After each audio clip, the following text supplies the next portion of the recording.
sekarang saya jemput Yang Berhormat Tampin.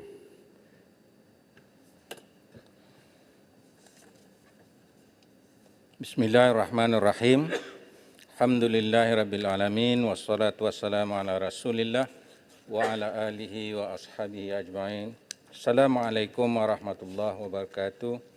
Terima kasih Datuk Yang Dipertua atas ruang yang diberikan kepada Tampin untuk turut membahaskan RMK 12. Keinginan Tampin untuk turut serta membahaskan RMK 12 ini atas rasa tanggungjawab bagi mengemukakan pandangan dan memastikan serta mengingatkan kerajaan agar pelaksanaan RMK 12 ini dikendali dengan cekap, berprinsip, jujur, penuh berintegriti, bertanggungjawab dan mengutamakan negara.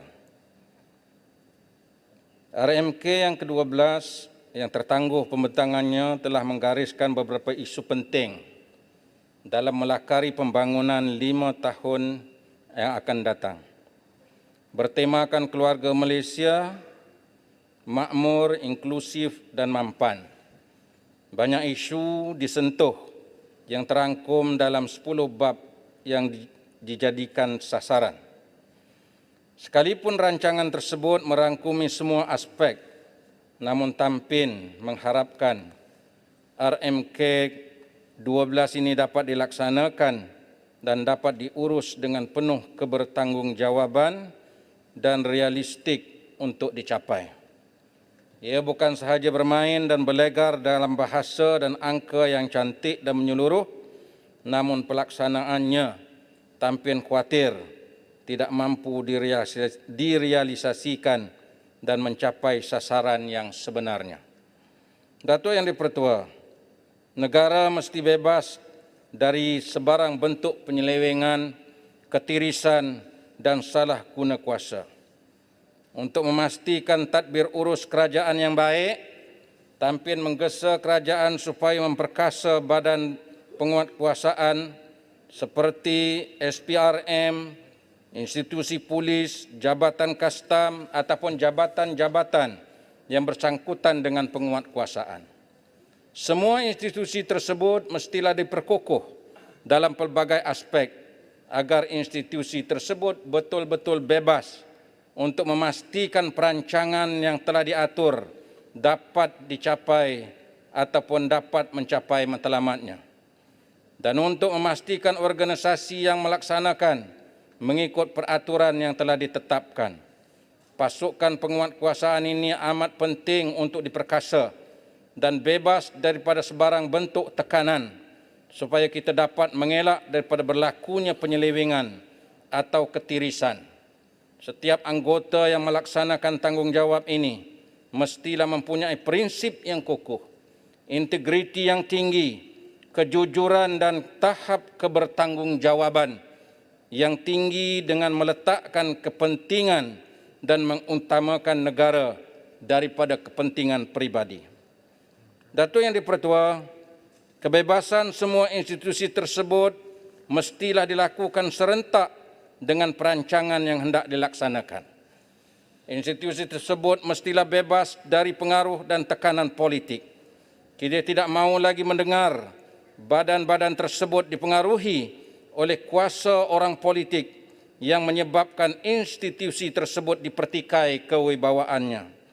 Justru itu, kerajaan mestilah meletakkan negara ini bebas daripada nilai rasuah, salah guna kuasa. Kita mahu melihat kesungguhan kerajaan untuk meletakkan negara kita yang disayang ini dalam kelompok 10 negara teratas bebas rasuah.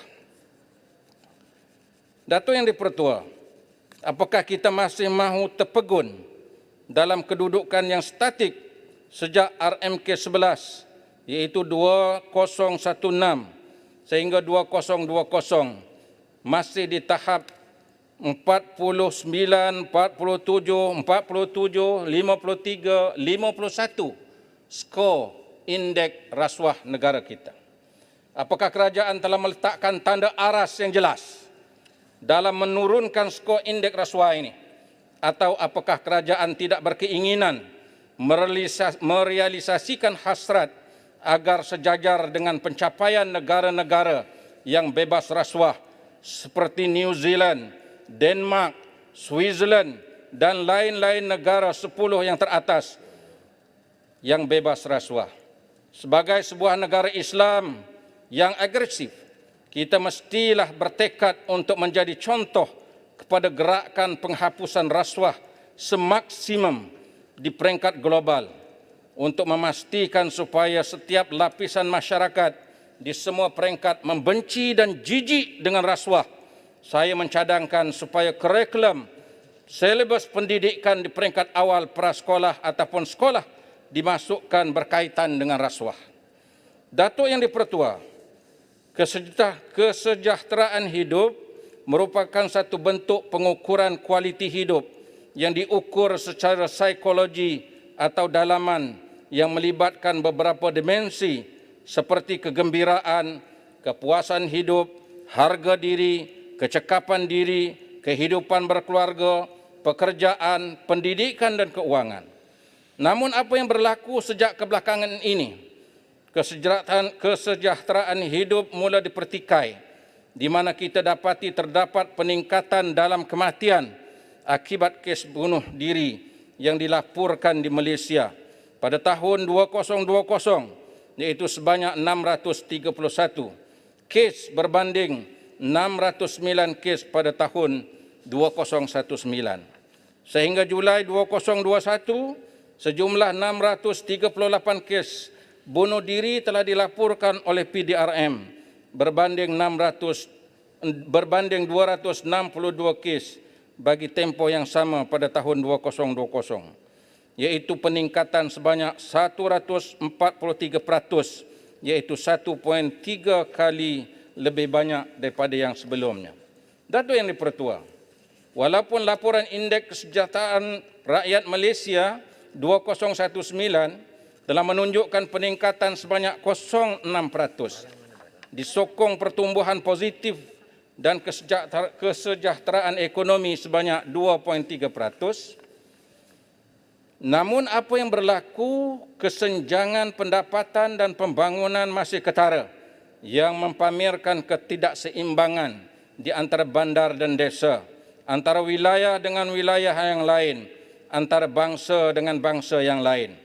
Kerana itu saya mendesak kerajaan supaya mensejajarkan keseimbangan pembangunan yang akan dilakukan dalam RMK 12 ini mengikut keutamaan ataupun aulawiyat yang lebih realistik. Kalau desa kurang membangun, maka kerajaan harus memberi keutamaan kepada pembangunan desa tersebut. Kalau wilayah timur kurang membangun, maka kerajaan wajar mendahulukan wilayah timur tersebut. Kalau kita mahu melihat kualiti hidup yang lebih seimbang antara desa dan wilayah, inilah keluarga Malaysia. Datuk Yang di-Pertua, negara memiliki kewajipan untuk memberikan kesejahteraan sosial kepada penduduknya. Pelaksanaan langkah-langkah ini memerlukan politik yang kuat yang memungkinkan pengagihan semua pendapatan dan pengembangan layanan awam untuk kesejahteraan sosial masyarakat dapat dilaksanakan lebih tuntas dan bermakna. Apa artinya sebahagian daripada wilayah kita membangun, sedangkan kawasan yang lain tidak mencerminkan kita ini sebagai satu wilayah? Datuk Yang di-Pertua, kebelakangan ini rakyat kita berhadapan dengan kesihatan mental. Statistik Kesihatan Dunia WHO menunjukkan lebih daripada 300 juta orang seluruh dunia mengalami keadaan gangguan emosi atau kemurungan. Kita semua tahu kebanyakan mereka yang dilanda kemurungan menerima persepsi negatif daripada kebanyakan masyarakat dan stigma ini menjadikan mereka dilanda kemurungan ataupun malu mendapat bantuan perubatan. Sekaligus menyembunyikan gejala kemurungan supaya tidak dikategorikan sebagai sakit jiwa. Sudah tiba masanya negara mempunyai alat pengukur kesejahteraan psikologi rakyat, kerana kita harus memastikan segala yang menyumbang kepada pembangunan negara mempunyai pemikiran yang positif, matang dan kemampuan menjadi produktif, kreatif serta inovatif. Untuk akhirnya, Datuk Yang Dipertua, saya ingin menyentuh pembangunan di Tampin. Dalam perkara terakhir ini, Tampin ingin membangkitkan beberapa perkara yang berkaitan dengan pembangunan kawasan Perliman Tampin.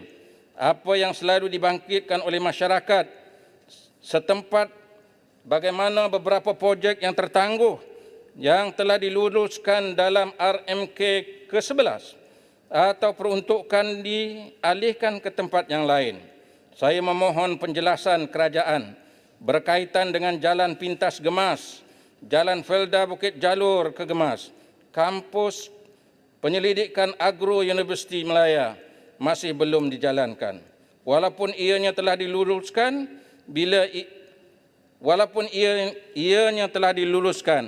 bila ia akan dilaksanakan. Mengapa perkara ini masih tertangguh? Justru itu saya mengharapkan projek tersebut dapat dilaksanakan dalam RMK yang ke-12. Rumuskan, Walbi. Ada 1 minit. Satu lagi perkara yang saya nak bangkitkan walaupun sudah dijawab oleh menteri yang berkenaan, iaitu menaik taraf Jalan Gemas Tampin. Jalan ini sering saya bangkitkan dalam persidangan ini. Walaupun telah mendapat jawapan daripada kementerian, namun saya masih meminta supaya kerajaan mempertimbangkan dan meletakkan sesuatu keutamaan dilaksanakan dalam RMK ke-12. Perkara ini perlu saya bangkitkan kerana Gemas mempunyai satu kem tentera yang besar dan banyak peralatan yang strategik yang terdapat di kem tersebut. Perkara ini berkaitan dengan keselamatan negara. Seandainya berlaku perkara yang boleh mencemaskan negara, bagaimana mungkin kedaulatan negara dapat dipertahankan? Sekiranya kemudahan dan jajaran untuk menaik taraf jalan tersebut tidak dilakukan, buatlah pertimbangan yang sesuai dan keutamaan. Ini adalah keselamatan negara. Lebih-lebih lagi kita dapati ramai di kalangan anggota tentera yang mendapat kemalangan kesan daripada keadaan jalan tersebut. Justru itu saya mengharapkan rancangan Malaysia yang ke-12 ini dapat dijalankan mengikut landasan yang telah ditetapkan. Tampin menyokong. Terima kasih, Datuk Yang Dipertua. Terima kasih, Berhormat Tampin. Saya nak sambung